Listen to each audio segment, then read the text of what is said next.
అంటే మనవి చేస్తున్నాం. ఇది చాలా వైవిధ్యం కలిగినటువంటి ప్రాజెక్ట్, ప్రపంచంలోనే చాలా అరుదైనటువంటి ప్రాజెక్ట్. ఈ ప్రాజెక్ట్లో డయాఫ్రమ్ వాల్ అనేది చాలా కీలకమైనది. డయాఫ్రమ్ వాల్ అనేది చాలా కీలకమైనది. డయాఫ్రమ్ వాల్ నిర్మాణం చేయవలసింది ఎప్పుడు అంటే 2 కాఫర్ డ్యాములు పూర్తి చేసిన తరువాత మాత్రమే. మరొక్కసారి చెప్తున్నా, 2 కాఫర్ డ్యాములు, ఎగువ కాఫర్ డ్యామ్, దిగువ కాఫర్ డ్యామ్, 2 కాఫర్ డ్యాములు పూర్తి చేసిన తరువాత మాత్రమే డయాఫ్రమ్ వాల్ స్టార్ట్ చేయాలి. మీరేం చేశారు? మీరు చేసింది ఒకటే, డయాఫ్రమ్ వాల్ స్టార్ట్ చేశారు, ఎగువ కాఫర్ డ్యాము స్టార్ట్ చేశారు, దిగువ కాఫర్ డ్యాము స్టార్ట్ చేశారు, డైవర్షన్ ఆఫ్ ది నదిని స్టార్ట్ చేశారు. అన్ని సైమల్టేనియస్గా స్టార్ట్ చేశారు. ఎందుకు స్టార్ట్ చేశారో నాకు తెలుసు, మీకు తెలుసు. ఎందుకు స్టార్ట్ చేశారంటే 2018 పూర్తి చేసేసి మేము పూర్తి చేసామని ప్రగల్భాలు పలుకుదామని మీరు స్టార్ట్ చేశారు. కానీ కంప్లీట్ కాలేదే. కంప్లీట్ అయింది ఏంటి? Only diaphragm wall Bauer company వాళ్ళు, జర్మనీ వాళ్ళు వచ్చి 460 కోట్లు తీసుకొని డయాఫ్రమ్ వాల్ వేశారు. నది డైవర్షన్ కాలేదు. అదేవిధంగా స్పిల్వే కంప్లీట్ కాలేదు, స్పిల్ ఛానల్ కంప్లీట్ కాలేదు. అలాగే కాఫర్ డ్యాములు 2 కంప్లీట్ కాలేదు. ఎందుకు కాలేదు అంటే కాఫర్ డ్యాములు కంప్లీట్ అయితే నదిలో నీరు నిలుస్తుంది. నదిలో నీళ్లు నిలవకోకుండా ఉండాలి అంటే నది డైవర్షన్ కంప్లీట్ కావాలి. నది డైవర్షన్ కంప్లీట్ కాలేదు, అందువల్ల కాఫర్ డ్యాములు పూర్తి చేయడానికి వీలు కాలేదు. ఇది పచ్చి వాస్తవం. ఈ వాస్తవాన్ని దాచిపెట్టి జగన్మోహన్ రెడ్డి గారు కాంట్రాక్టర్ను మార్చేశాడు, అందువల్లే ఆ కాఫర్ డ్యాములు పూర్తి కాలేదు. నో, ఆ కాఫర్ డ్యాములు పూర్తయితే నది పొంగి డైవర్షన్ కాలేదు కాబట్టి పొంగి 54 గ్రామాలు మునిగిపోతాయి. ఈ వాస్తవాన్ని చెప్పరే? ఈ వాస్తవాన్ని స్టడీ చేసామే మేము. ఏం చేయాలి అంటే 2 కాఫర్ డ్యాములు పూర్తి చేయాలి, నది డైవర్షన్ కంప్లీట్ చేయాలి. నది డైవర్షన్ కంప్లీట్ చేసినప్పుడు కాఫర్ డ్యాములు పూర్తయినప్పుడు, కాఫర్ డ్యాములు అలా అడ్డం ఉంటే నది డైవర్షన్లో వెళ్ళిపోతుంది ఎంతవరకు వచ్చినా. అప్పుడు మీరు డయాఫ్రమ్ వాల్ వేయాలి. ముందే డయాఫ్రమ్ వాల్ వేసారు, బిల్లు చేసేసుకున్నారు. ఇది చరితాత్మకమైన తప్పిదం. ఈ తప్పిదం వలనే ఇవాళ పోలవరం ప్రాజెక్టుకి ఇంత దుస్థితి ఏర్పడింది. ఈ దుస్థితికి సమాధానం చెప్పుకోకుండా జగన్మోహన్ రెడ్డి గారి మీద నెట్టేద్దాం. జగన్మోహన్ రెడ్డి గారి విధ్వంసకారుడు, పరిపాలనకు పనికిరాడు. That's a different matter. అది రోజు చెప్తున్నావు నువ్వు, చంద్రబాబు నాయుడు గారు, గౌరవ ముఖ్యమంత్రి గారు రోజు చెప్తున్నారు. చెప్పండి, పోలవరం కూడా వెళ్ళేదే మాట మాట్లాడుతున్నావు. పోలవరంలో జరిగినటువంటి అంశాలు ఏమిటనే విషయాన్ని ప్రజలు అర్థం చేసుకోవాలి, మేధావులు అర్థం చేసుకోవాలి, ఇరిగేషన్ మీద అవగాహన ఉన్న వాళ్ళు అర్థం చేసుకోవాలి. దీనివల్ల తీవ్రమైన నష్టం జరిగింది ఈ రాష్ట్రానికి. పోలవరం అనేది జీవనాడి. దాని గురించి నేను ప్రత్యేకంగా పదే చెప్పవలసిన అవసరం లేదు. పోలవరానికి ఎన్ని పూర్తయితే ఎన్ని ఉపయోగాలు ఉన్నాయో ఇవాళ చెప్తూ ఏతావాత తెలిసేది ఏంటంటే 5 సంవత్సరాలు మాకు అధికారం ఇచ్చిన పోలవరాన్ని మేము పూర్తి చేయలేమని చెప్పేశారు. It's a fact.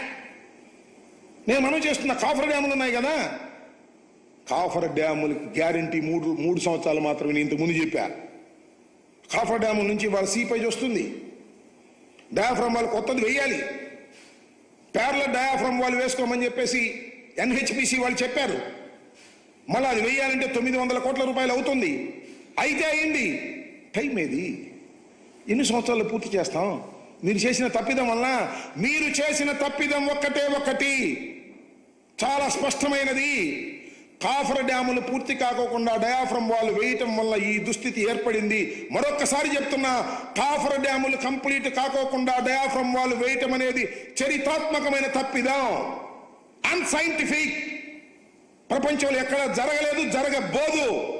మీ సొంత తెలివితేటలు ఉపయోగించేసి 18కి పూర్తి చేసేయాలనేటువంటి తాపత్రయంతో అనేక తప్పిదాలకు పాల్పడినటువంటి వ్యక్తులు మీరు ఇవాళ జగన్మోహన్ రెడ్డి గారి మీద విరుచుకుపడతా ఉన్నారు. జగన్మోహన్ రెడ్డి గారు నేను 72% చేశాను అంటున్నాడు. మేమెంత పర్సెంట్ చేసాం చూడండి, ఇదిగోండి. This is the spillway. Chandrababu Naidu టైంలో ఉన్నటువంటి స్పిల్వే ఇది. దాని మీద నీళ్లు వెళ్తున్నాయి వరదలో. నేను మీరు చూశారుగా, చంద్రబాబు నాయుడు గారు ఈ స్పిల్వే మీద రోడ్డు మీద వెళ్ళాడు. ఈ స్పిల్వేని కంప్లీట్ చేసి లాకులు పెట్టి దానికి డోర్స్ పెట్టి రూట్ ఇచ్చింది జగన్మోహన్ రెడ్డి గారి ప్రభుత్వం. అదేం గొప్ప చెప్పటల్లా మేము చేసాం ఆ పని. ఆల్ కాఫర్ డ్యామ్స్ వి కంప్లీటెడ్. నది డైవర్షన్ చేశాం. ఇవాళ కాఫర్ డ్యామ్ క్లోజ్ చేసిన పై గ్రామాలు మునక్కోకుండా నది డైవర్షన్లో వెళ్ళేటటువంటి పరిస్థితి కనిపిస్తా ఉన్నది. ఇంత మసిబూసి మారేడికాయ చేసేటటువంటి ప్రయత్నం నారా చంద్రబాబు నాయుడు గారు ముఖ్యమంత్రి గారు చేస్తున్నారు. కాబట్టి ప్రజలు దీన్ని అర్థం చేసుకోవాలనేటువంటి ఉద్దేశంతో నేను మీ ముందుకు వచ్చి చెప్పాలని భావంతో వచ్చాను. ఇంకొక మాట చెప్తున్నా, వెరీ వెరీ కాంప్లికేటెడ్. ఇది ఈ పోలవరం ప్రాజెక్ట్ అనేది వెరీ వెరీ కాంప్లికేటెడ్. అంత తేలిగ్గా అర్థం కాదు. ఏంటి అంత అర్థం కాదని గట్టిగా చెబుతున్నారంటే నాకు అర్థం కాలేదు. కాబట్టి నేను అనేక సార్లు విజిట్ చేసి స్టడీ చేసి అనేక మంది అడ్వైజర్తో మాట్లాడిన తర్వాత నేను నిర్ణయం తీసుకున్నా, ఇది ఇప్పుడు పూర్తయ్యేది కాదు అని చెప్పిన మొదటి వ్యక్తిని నేను. ఇవాళ చంద్రబాబు నాయుడు గారు అదే చెప్తున్నాడు కదా, కొత్త విషయం చెప్తున్నాడు. చెప్పండి, నాకు అర్థం కాలేదు. నేను ప్రజలకి మరొకసారి అర్థమయ్యే విధంగా నేను దీని మీద ఎక్స్ప్లెయిన్ చేయాలనేటువంటి ఉద్దేశంతో ఉన్నా. ఎందుకంటే ఇవాళ అవధిది ప్రతి సోమవారం వెళ్తానంటున్నాడు.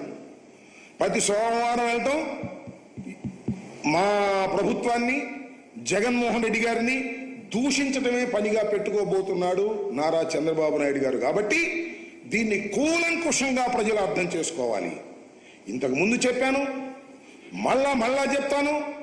నేను మనస్ఫూర్తిగా చెప్తున్నాను, ఒక మానవుడిగా చెప్తున్నాను, ఒక పౌరుడిగా చెప్తున్నాను. జగన్మోహన్ రెడ్డి గారి తప్పిదం పోలవరంలో ఏ మాత్రం లేదు. నారా చంద్రబాబు నాయుడు గారి ప్రభుత్వం చేసిన తప్పిదాల వలనే పోలవరానికి ఈ దుస్థితి పట్టింది.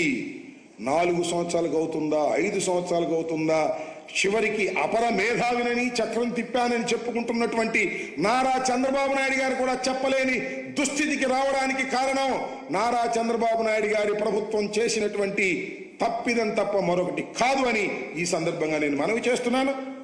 ఒక్క 4 నిమిషాలు మీరు ఓపిక పడితే ప్రజలకు అర్థమయ్యే విధంగా నేను చెప్పేటటువంటి ప్రయత్నం చేస్తానని కూడా ఈ సందర్భంగా నేను మనవి చేస్తున్నాను.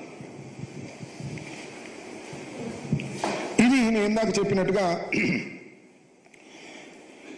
పోలవరం, గోదావరి నది మీద ఉన్నటువంటి Polavaram is a peculiar situation. దాన్ని అన్ని నదుల మీద కట్టినట్టుగా ఇక్కడ ప్రాజెక్ట్ కట్టలేదు. నదిని డైవర్ట్ చేశారు. దాన్ని మీకు ఎక్స్ప్లెయిన్ చేస్తాను. For example,